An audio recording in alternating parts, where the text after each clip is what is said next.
I think of soldiers with their medals of honor, it's like a badge of courage for these kids. It's a visual way to show, it's not something most of us have to deal with every day, and they're so brave through it all. The pain many of these children have had to endure is virtually indescribable. But now they have a method to tell their stories, thanks to the Beads of Courage program. Each bead represents a type of treatment or test they have received as they battled illness. And the patients aren't the only ones who benefit. It helps the caregivers, the nurses who are, under a lot of stress. It gives something to relate to the kids.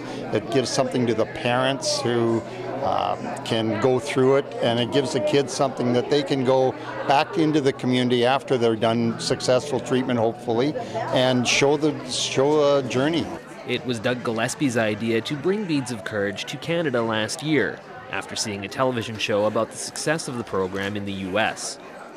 Saskatoon was the first Canadian city to introduce the beads, but it has spread quickly across the country, thanks in part to help from a famous friend. Juno-winning musician Johnny Reid has gotten on board with the program and took time out to make a stop at RUH this week to meet patients, sign autographs, and hand out the very first of his own Fire It Up beads. Inside each and every one of them is a tiny spark that just needs to be turned into a fire. And all the love that we show them, that their moms and dads show them, that this hospital shows them, that Beads of Courage shows them, is going to enable them to create a fire that they can hopefully one day light up the world. Reid will be spreading the word about the cause, even in cities where the program doesn't yet exist, as he continues his tour across Canada. It's to raise awareness about the need for additional supportive care programs for children coping with serious illness, and then as well that fundraising component in that we are a nonprofit charity, so 100% of all of the funds raised goes directly back to the programming to bring additional hospital sites on board.